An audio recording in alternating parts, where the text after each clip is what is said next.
we have reached 2 terabits of traffic per second. Like of Glow was installed some years back. Twice or 3 times the size of Sat3 cable. This is being domesticated. And because we are doing that, that's why the cost of that we are exchanging locally is we internationally. I sometimes give this analogy. A farm is Benue, where they are farming yam, for example. Most of the villages are farming yam. You can't even sell your yam in that village. You have to take it to another village. The price increases based on the cost of transport. By the time it reaches Abuja, the price has gone up. By the time the yam reaches Lagos, it's a bit way higher. Nigerians want to eat yam in different countries of the world. It is transported to those countries.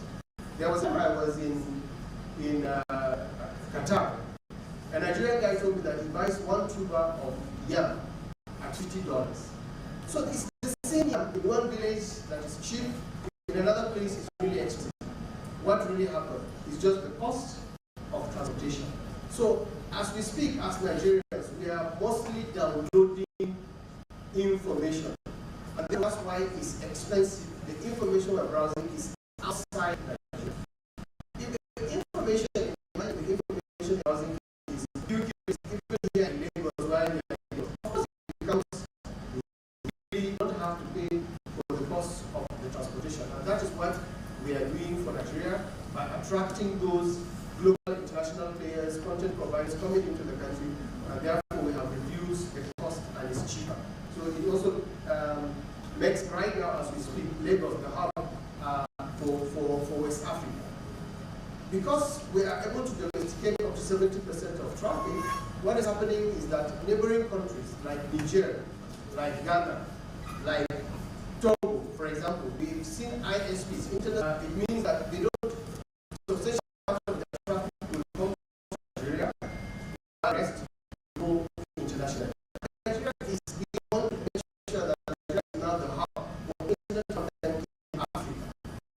Right, we are the hub for the West African region, but South Africa is the hub for Africa because that's where you have huge, massive data centers.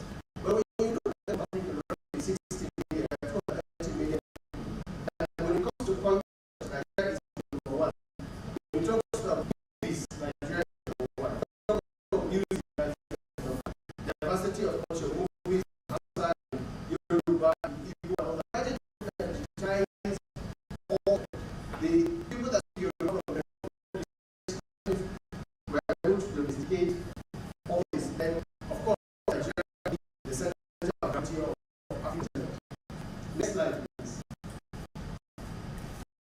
So my goal is now call to action for government, is for government and regulators to recognize that internet exchange points are critical infrastructure, to find a way to ensure the survival of internet exchange points.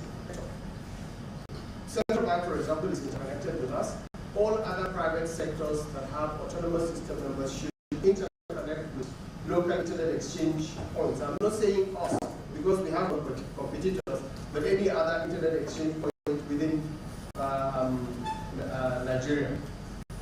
Create policies that will incentivize peering and interpretation for the service providers. Right now, a substantial part of all the internet service providers in Nigeria interpret to us. Almost all the ones you know are interconnected to us. For all others that are not interpreted, and also content, all content providers are tied Nigerians lost their company. And businesses make sure that one, that we are using the technology, that we are using that information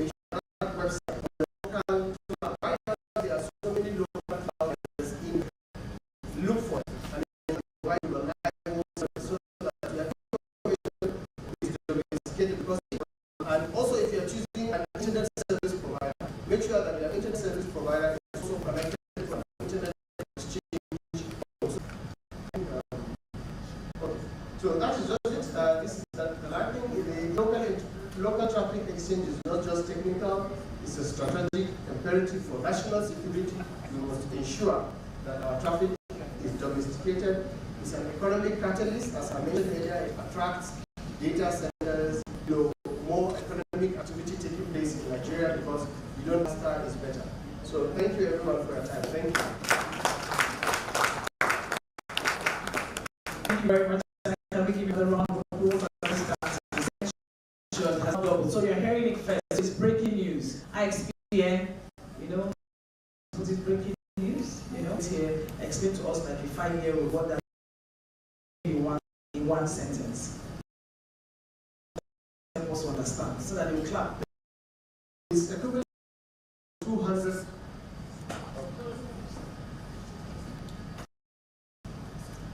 gigabytes out of 50 download concurrent video from Netflix, 2,000 concurrently at 200,000 browsing. So it's a huge capacity. It's not an easy this year. And we're able to do Twitter within the same year. So it's significant. Substantial part of that is actually people browsing on. We did an analysis. Right? Most traffic is at night. What is happening is that there is fixed wireless to home, able to browse Netflix and the rest at night, and we see the big traffic. So I hope it's clear.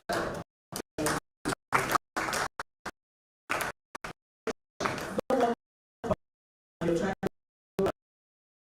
what is no longer. And just like he was saying something about the peak of the traffic.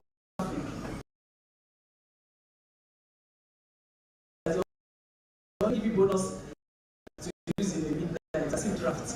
Maybe that's what I want to first talk about. If you buy that you buy data, will tell you 20 or 5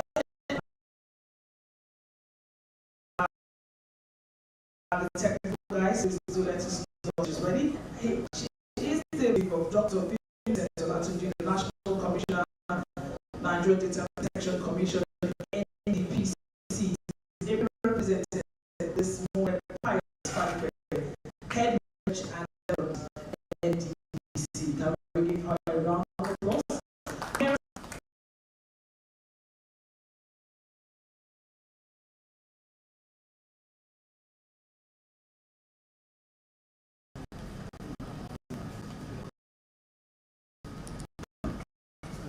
Right, waiting for her.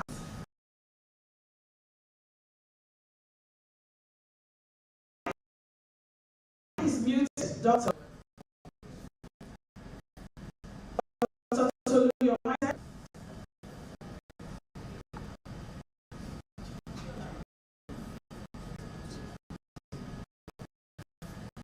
Hello.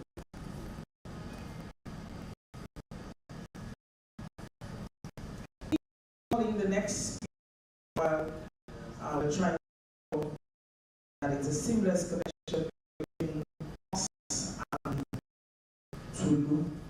Our next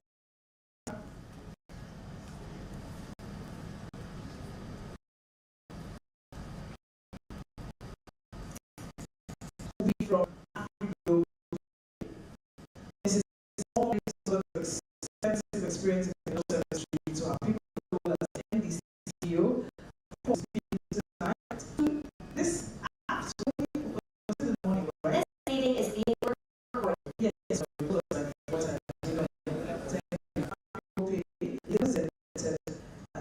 Head Commercial Business Development at AfriTECH. Can we give her a round of applause as she comes? As quick as possible. Thank you.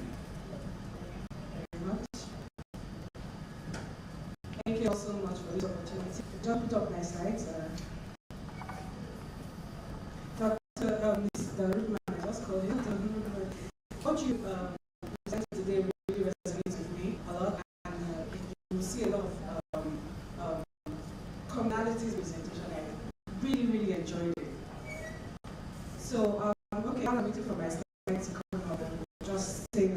speaking on building segue.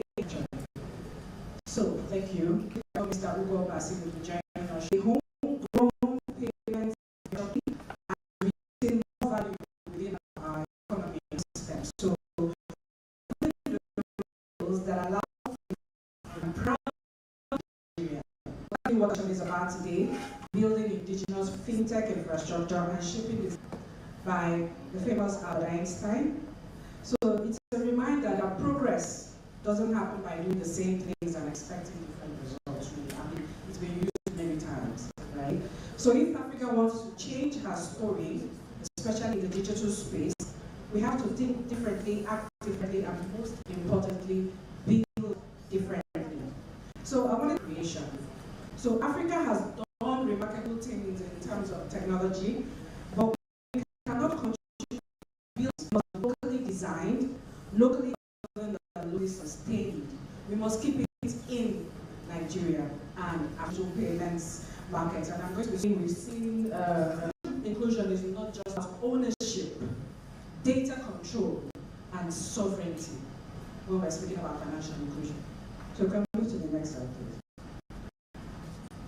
Infrastructure owned by others. Dr. Rupert. So there's nothing wrong with partnerships, really, right?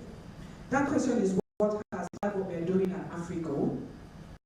So true digital independence starts with building. So the risk is very simple. When someone owns your foundation, they own your future.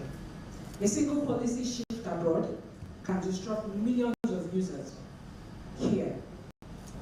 The same way that internet connectivity can be disrupted by somebody that stops something out there, same way your payment rails can also be truncated. Exchange rates will fluctuate, costs will rise, and suddenly the access becomes, and that's the truth. If we want resilience, we have to own our tracks ourselves, right? So over independence, I mean, no need to foundations, have our own. Right? So just to show an example of some of the payment indigenous solutions here, and even looking at all of these, looking at ActiveEdge and Europe, you can see that Africa is building, right? We keep talking about sovereignty. What is sovereignty? Is ownership, owning your own, being independent, being able to want and how you want without having to refer to anyone else in another environment. We can be reckless about it, and we can also be very, very professional and very clear about how we want to go about driving our own sovereignty. Some clients build our own. So going back to my slides, we cannot talk about payments and the growth of indigenous payments without talking about needs.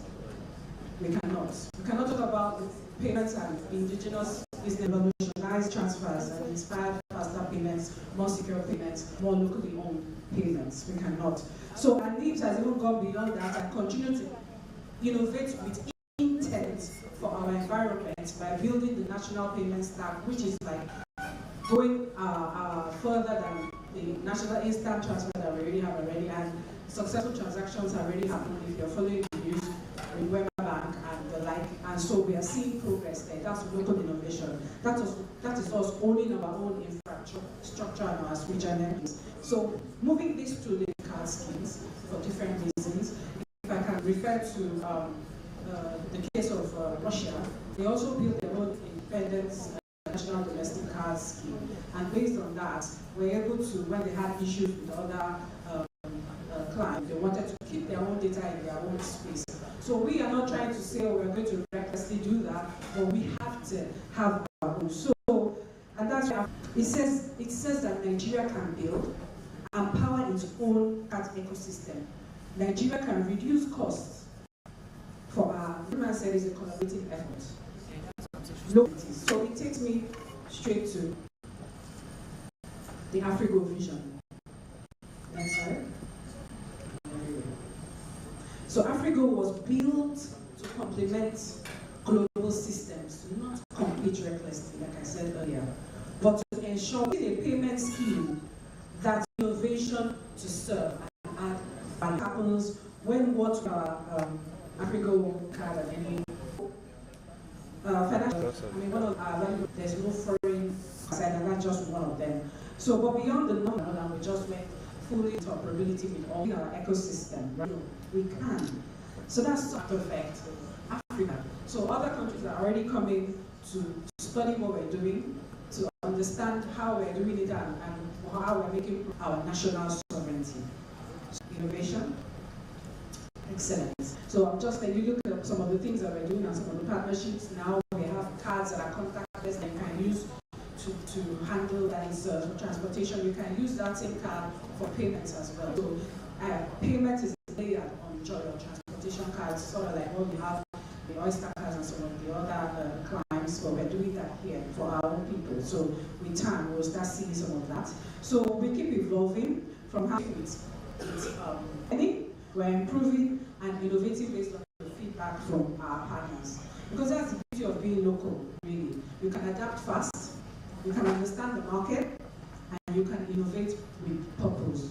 So just to share some of the innovations that we're doing right now to drive cashless, and I'd like to mention it, and this is based on the card scheme, and this is in Nigeria, innovating with purpose. So when a merchant uses, or someone uses an AfriTECH business, and we also innovate to suit purpose for every stakeholder. We must collaborate, right? Collaborate to expand acceptance and access. So it's about collaboration and building its own digital destiny. Every decision to support a local solution. Because if we all have a change of opinion, and I'm so happy to see a lot of young faces here because this is our future. And when I'm talking about government intervention and the like, it is not just about setting aside a budget for innovation. It's also harnessing the knowledge that these young people have and using it to grow our own local infrastructure and using it to build this country. My 8-year-old, the things she can do with her tab and her laptop, I have no idea. And I can just imagine if that child has a path that directs her to somewhere where she can innovate freely and build and think what she can do. Instead of taking it out there, she is like AfriTECH and certain things, owning Nigerian, using Nigerian brands. Because don't look at my student funny, it's also Nigerian made, local made. By Nigeria, it looks external, but it's made in Nigeria. So, like I said before, every decision to support a local solution strengthens our collective country. So, I talked about innovation, partnerships, investing, education, really and truly tied. So, okay. Africa's digital independence will not be given, it will be built, transaction by transaction. So we have to build it. We'll be shaping it. Already, like I said before, people are coming in, they are trying to understand how we're doing things, instant transfer, instant credit, and all of that. It is happening. So we'll be shaping it. So that's the future AfriTECH represents. And that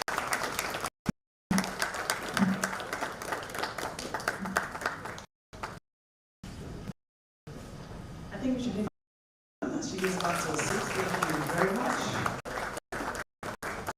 Truly, each time AfriTECH comes to talk to us, there's always something new and interesting. True digital independence starts building our own structure and then our own. Tell us one word that we started. We have to go home with something today.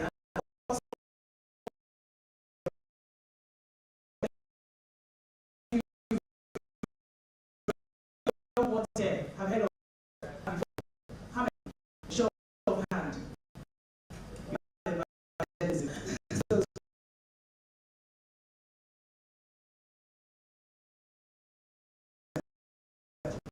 at the time.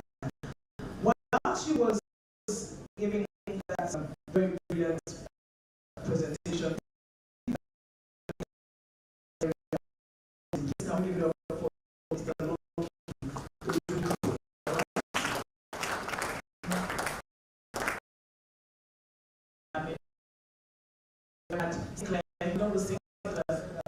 Yes, that's right.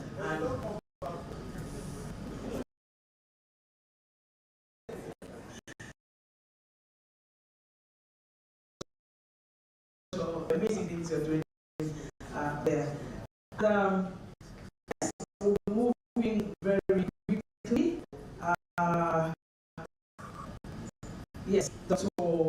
Tolu, is she ready now? And everyone will introduce the representative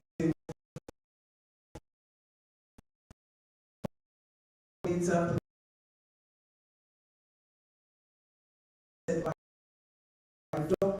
Tolu Pius Fife, the head research and development in the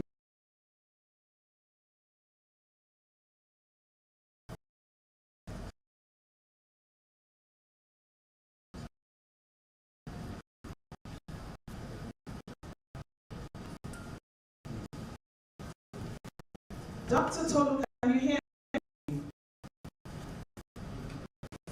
Good response.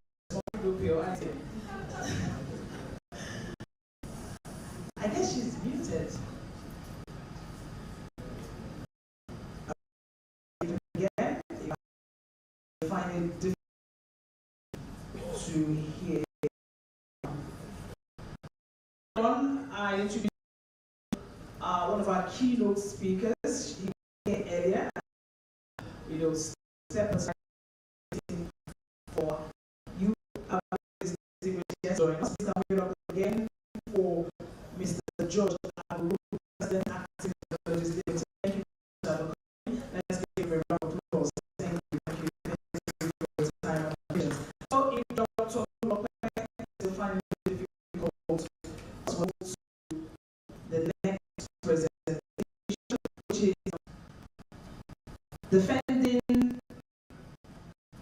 Africa's space beyond firewalls. The case for